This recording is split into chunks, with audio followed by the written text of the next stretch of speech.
Straight ahead on Falcon Weekly, the grand jury has made a decision about whether to indict Darren Wilson, the officer who shot and killed Michael Brown. And Greek life grinds to a halt at the University of Virginia. Hear what students are saying about allegations of gang rape on that campus. Plus, Redbox price hike. You will soon pay more to rent a DVD or a Blu-ray. Find out how much you will be paying. Falcon Weekly starts now.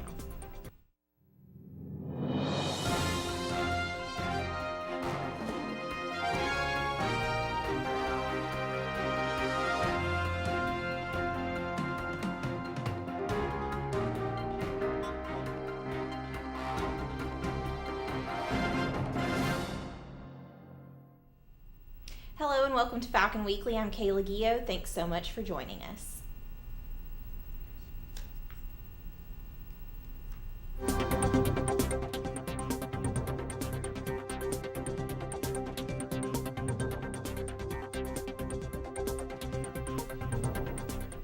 In national headlines, we will soon find out whether Ferguson police officer Darren Wilson will be indicted for the shooting death of Michael Brown. It was announced Monday that the grand jury has reached a decision, and it will be announced sometime Monday night.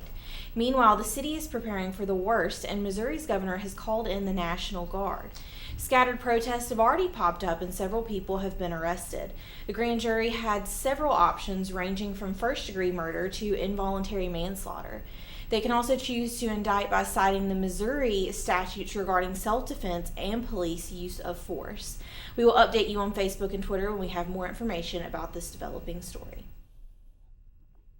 And the University of Virginia has suspended all fraternity activities until January 9th. It comes after a Rolling Stone magazine article accused the campus of ignoring campus rape. The article described a student's account of being gang raped by 7 men at a fraternity party in 2012 and her frustration at trying to hold them accountable. The chair of UVA's Sexual Violence Prevention Coalition says it's a big issue on college campuses. I think that this is not just a UVA issue. It resonates with students at all campuses across the United States. And so I think it's important that we're giving survivors a voice and allowing them to speak up individually on their campuses. The University of Virginia has asked police to investigate the rape allegations. In a statement, University President Teresa Sullivan said in her words, "The wrongs described in Rolling Stone are appalling and have caused all of us to re-examine our responsibility to this community." The University Board of Visitors is set up to meet to discuss policies on sexual assault. In other national news, Defense Secretary Chuck Hagel is stepping down from his post. President Barack Obama made the announcement Monday morning. The New York Times reports the decision was made Friday. White House officials are portraying it as a mutual decision, but CNN has confirmed several sources that Hagel was forced out by President Obama. Hagel has served as Secretary of Defense since 2013, and he is expected to stay on the job until a replacement for him is named. The snow has stopped in Buffalo, New York for now, but the rain and higher temperatures have set in, bringing with them fears of flooding. The National Weather Service has the area under a flood warning. Authorities worry some buildings could collapse as snow on the rooftops soak up rain. About 7 feet of snow has fallen since last week. Buffalo's mayor says crews have made great progress in digging out the main streets. He says crews have hauled more than 7,200 truckloads of snow out of the area. That equals to more than 80,000 tons. At least 13 deaths have been blamed on the snowstorm. A 12-year-old boy who was using a BB gun was shot by Cleveland police on Saturday has died. There is outrage after police shot the boy over a BB gun. Officers arrived at the Cudell Rec Center Saturday afternoon after receiving a call about a man with a gun. Police say they told the boy to show his hands, but instead he lifted up his shirt and displayed a BB gun that looked just like a real gun. The officer fired 2 shots, hitting the boy at least once in the stomach. Neighbors say the officer was too quick to shoot. An investigation is being conducted into the officer's actions. A Texas community is mourning the loss of 5 family members killed on their way to a Disney World vacation. Police say a total of 8 people were in an SUV when it flipped on an interstate in Louisiana last week. Reporter Carla Wade shows us how church members are remembering the family.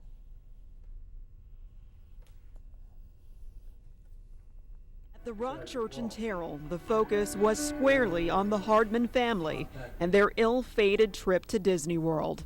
5 of them were killed when their SUV flipped on an interstate in Louisiana. The congregation was upbeat during worship, but the mood was still somber. And it's in times like these where the first thing I could think of was we need to pray. The Rock assistant pastor B.J. Kinnemer knew Michael Hardman well through Little League Baseball. His kids went to the elementary school where Hardman was a teacher. And my heart was immediately broken because I thought to myself, it was just a few days earlier where 2 loads of my family gathered up and made the exact same trip from Terrell, Texas to Disney World. Heartfelt prayers went out to the Hardmans' 3 surviving sons. Their 16-year-old son was driving the car. State police believe he fell asleep at the wheel. He was cited for reckless operation of a vehicle, a misdemeanor. It's going to be a hard road for them. I can't say that I know what they're going through, but all I can say is that, we're going to be there to help them get through it. The boys will be getting both emotional and financial support. Carla Wade, Channel 8 News. Since the crash, the district attorney has dropped the misdemeanor charges against the 16-year-old involved in the accident. Oscar-winning actress Meryl Streep and legendary singer Stevie Wonder are among 19 of this year's Presidential Medal of Freedom recipients. President Obama will hand out the awards at a White House ceremony Monday. Also on the list are retired NBC anchor Tom Brokaw, Ethel Kennedy, the widow of late Senator Robert Kennedy, retiring Congressman John Dingell, and actress Marlo Thomas. The Presidential Medal of Freedom is the nation's highest civil honor and is granted to those who have made extraordinary contributions to the U.S. and the world.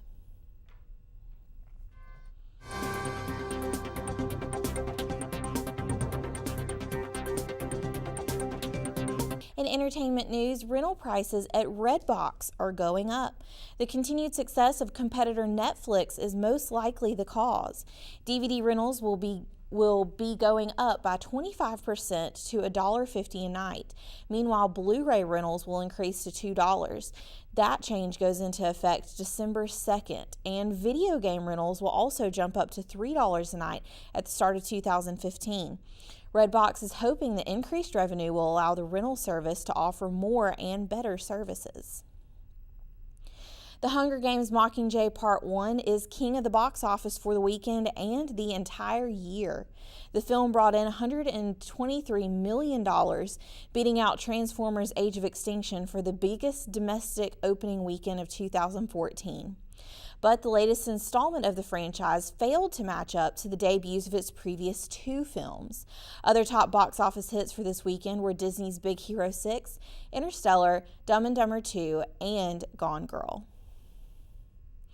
And we've now found out the rumors about Katy Perry performing for the Super Bowl halftime were completely true.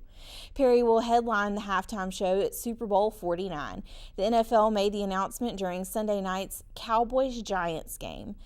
The league calls its championship game halftime show the most watched musical event of the year. Super Bowl 49 will be held February 1st at the University of Phoenix Stadium in Glendale, Arizona. The game will be broadcast on NBC. Remember, there's more news online 24/7. Just search for Falcon Weekly on Facebook and Twitter to see more stories and news updates throughout the week. Up next on Falcon Weekly, find out what students are most thankful for this holiday season. And with the holidays coming up, many people are worried about going into debt. We'll tell you how to avoid it. Those stories and more when Falcon Weekly returns.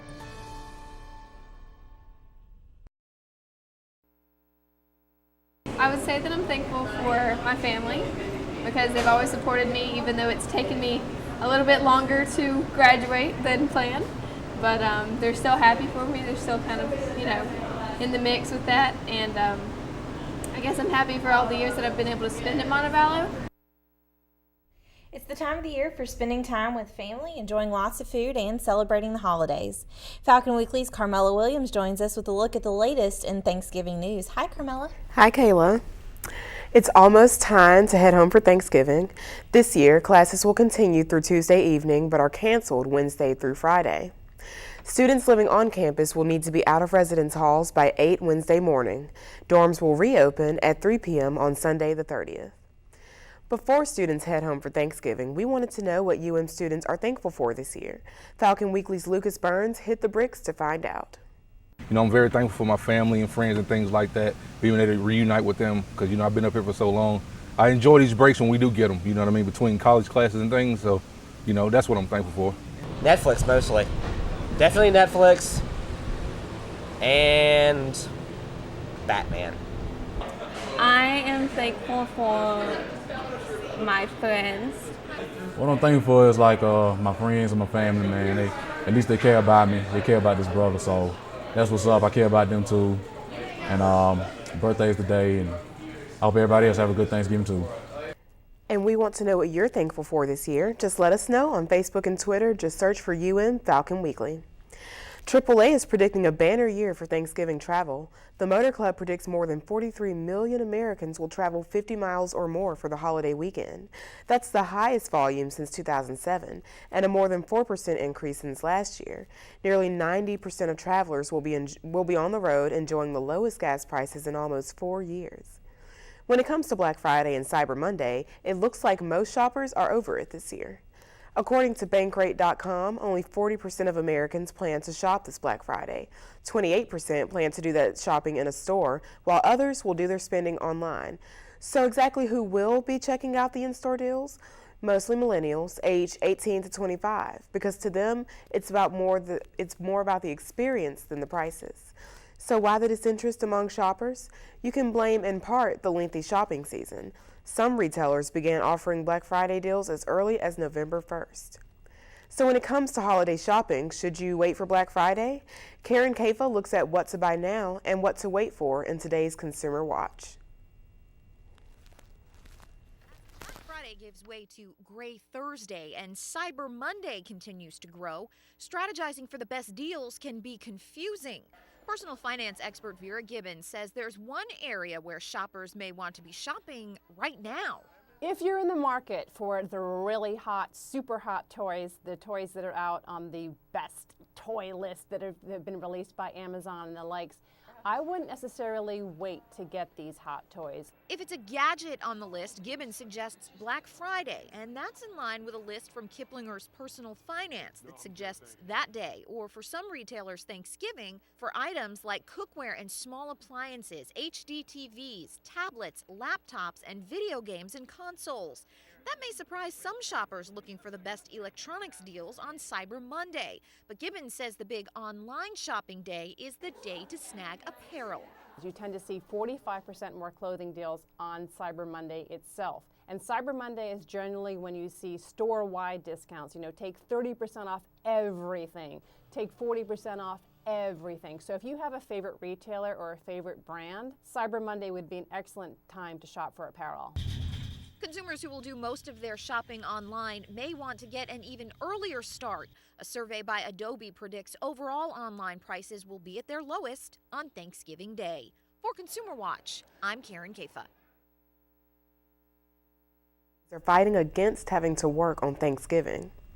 Kmart stores plan to open at 6 a.m. on Thursday and stay open for 42 hours straight. Over 600 employees have signed a petition asking the chain to allow them to request to have the holiday off. Kmart normally doesn't let its workers take off on blackout days like Thanksgiving and Black Friday. In response to the petition, Kmart says they've been open for Thanksgiving for 23 years and that employees earn time and a half for working on the holiday. With the shopping season already in full swing, holiday bills may cause extra stress. Here are some expert tips on how to manage spending without skimping on the presents. The finance gurus at Credit.com say it's all about budgeting. Set a budget for overall expenses to give yourself an idea of how much you can really spend on gifts. Then, list who you are buying for and what you plan to spend and stick to it. Avoid impulse purchases. Lastly, consider alternative gifts and get creative. Homemade gifts can be more personal and cheaper. Most Americans spend Thanksgiving surrounded by friends, family, and food. One Virginia man wasn't as fortunate until now. Former taxi driver Neil Scheidels is homeless, but on Thursday he will have a new family to spend the holiday with. Todd Carrillo reports. Could you please update if Neil was able to find a home for Thanksgiving? We're in Wisconsin, but if he hasn't, we will find a way. Thank you. Thank you. 2 simple words that Neil Scheidels wants to say to people all over the country. From Hampton Roads to Wisconsin, dozens have stepped up to offer him a spot at their Thanksgiving table. How does that make you feel? It's awesome. I know I'm going to cry. I cried all day yesterday. I'm at a point where I'm just like an emotional wreck. Just days after he made a simple wish to have a family to spend Thanksgiving with, News Channel 3 shared with Neil the outpouring of support. It's from Courtney, and she says, "Hello, my fiance and I would love to get in contact with Neil and invite him to our home in New Jersey for Easter." So you're going to have family year-round.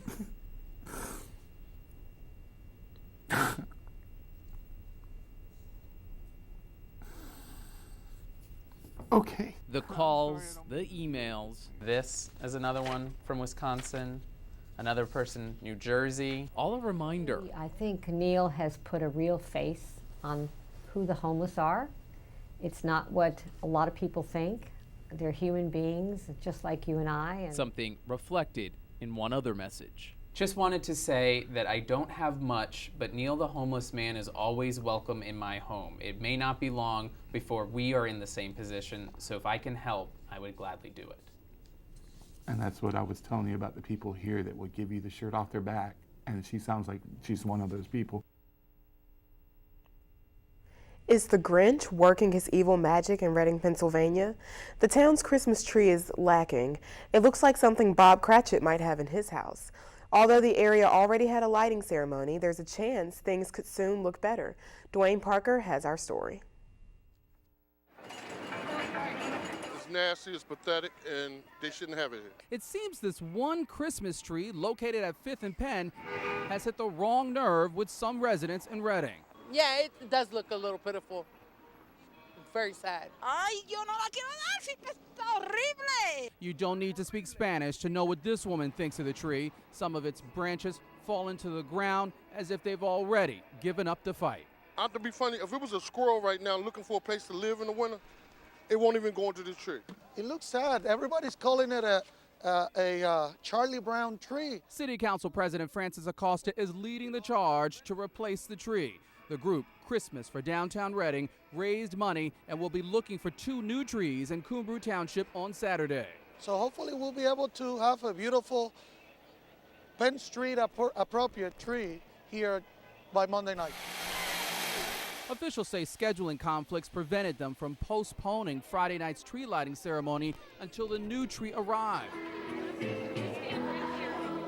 But as the children's choir sang, many put on a brave face and tried to enjoy the event as best they could. 3, 2, 1. The city deserves having a beautiful, good spirit Christmas, and we're going to offer that to the city. That did look pretty sad. I mean, I know Christmas isn't about the tree, but if I had kids, I would be pretty upset. I know, the poor branches just laying all over there. It looks like they bought it after Christmas, yeah. not before. Stick around, Dion Thrift is up next with a look at sports.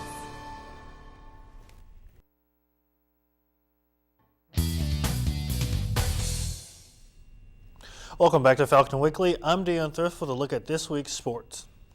Starting off, the UN women's cross-country team will be competing in a Division II national championship for the second time in program history. The national championship will be held in Louisville, Kentucky on December 6th.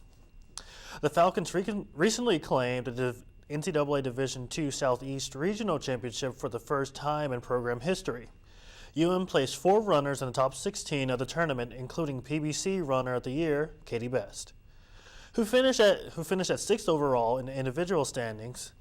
The Falcons have now claimed 5 championships in 6 events. After returning to the States, the UM men's basketball team had an overtime thriller against Miles. Senior Larry Slaughter had a great game, earning a double-double after scoring 19 points and grabbing 16 rebounds. The Falcons took on Tuskegee this past weekend, falling to the Golden Tigers 77-72. The Falcons will hit the court in their first home opener tonight against Carver Bible at 7 p.m. Meanwhile, the slump continues for the UM women's basketball team after a loss to the University of Alabama Huntsville. The Falcons will hit the road to take on West Alabama Tuesday, November 25th. And that's a look at today's sports. Thanks, Dion. Finally, this week, an Iowa girl got to be a superhero for the day. 7-year-old Sheila Florian suffers from cystic fibrosis, and her dream to become a superhero was made possible thanks to Make-A-Wish Foundation. A creative power outage was planned, giving Sheila the opportunity to thwart the bad guy, Kilowatt, saving the day for everyone. Always love those stories. The little Batman kid, he was always so cute too. So I love when they do that. Me too. I wish I could be Batman all the time. So. That's all the time we have for this week's show. Thanks so much for joining us. For more UM news, be sure to check out the Falcon News Network blog. The web address is on your screen. Have a happy Thanksgiving, and we'll see you again next week for our final newscast of the year.